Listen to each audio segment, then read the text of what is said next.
So we never really got the opportunity to see Odin in his prime, in his most powerful state and form. But a couple of feats, facts, and statements have been made that should give us a bit of an understanding of how powerful this being actually was. And that's the topic of today's video. I'm going to be talking about the straightforward, full-out power of a prime Odin. Like, share, and subscribe. As well as comment down below on any thoughts you'll have about this video. Now, first of all, I think I have to talk about Odin's age, as many people seem to believe that he's only a few thousand years old, when in fact he is at least 500,000 years old, given the statement made by Thor when he was talking to Surtur, and he said that Odin defeated Surtur 500,000 years ago, which again does mean that Odin should at least be 500,000 years old. 500,000 years old actually should be older than that, given that he'd need to be a few thousand years old to actually face off and defeat a being as powerful as Surtur, especially since Hela, being a couple thousand years old, meant absolutely nothing to Surtur. So Odin would at least need to be a bit over 500,000 years old, and this obviously makes him even more dangerous and more powerful, given that Asgardians get more powerful as they get older, until they get to the point where they get too old to get more powerful, and also the fact that he should have hundreds of thousands of years of leadership and combat experience, making him far more dangerous and more powerful. And as we are speaking about his leadership and combat experience, you have to obviously talk about the many battles he's actually taking part of, as he has conquered the 9 realms, fighting against so many different types of creatures and defeating more or less all of them, and thus giving him the empire that he had.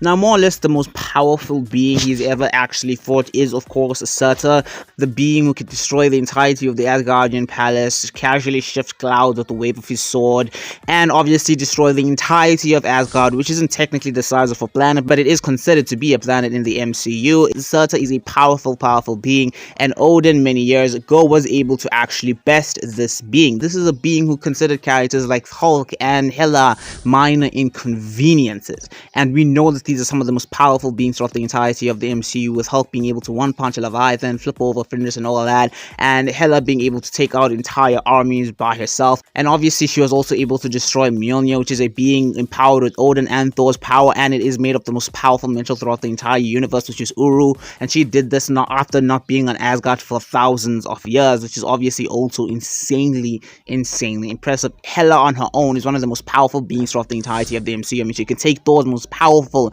lightning strike. She can react and dodge to Thor's volatile lightning from close proximity. She has insane levels of regeneration and healing. She can take out entire armies with her necroswords. Thor also can take the full force of a star, can on the regular keep up with the Hulk's levels of physical strength, speed, and power. These two beings on their own are some of the most powerful beings throughout the entirety of the MCU, and so is the Hulk. Also, he's also one of the most powerful beings throughout the entirety of the MCU, and these 3 beings are absolutely nothing to Surtur, and yet Odin was able to actually best this powerful being.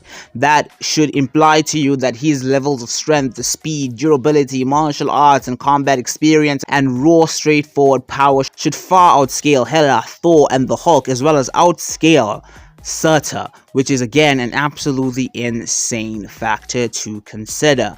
But that's not even it, because Odin does still have matter manipulating and reality warping abilities, as well as magic in general, as he's able to transport Thor to Earth during the first Avengers movie. He's also able to break out of Loki's spells many times. In general, he has magical abilities, and then we also know that he has matter manipulating and reality warping abilities, with the fact that he was able to turn Loki from a frost giant to an Asgardian, even giving Loki the Asgardian capabilities of using magic. Another impressive feat of power from him. But on top of that, he still has Gungnir, which is a powerful weapon that amplifies his power, and on top of that, it does allow him to release a powerful blast that could destroy frost giants and dark elves, as well as hurt a being as powerful as Surtur. Odin, the All-Father, is an insanely powerful being. Now, to round it all up, Odin has hundreds of thousands of years of combat experience and leadership, making him one of the oldest and one of the most powerful Asgardians to ever live in general. He far outscales his 3 children, Hela, Thor, and Loki, who are some of the most powerful beings throughout the entirety of the MCU. He should also outscale someone like the Hulk in his prime easily,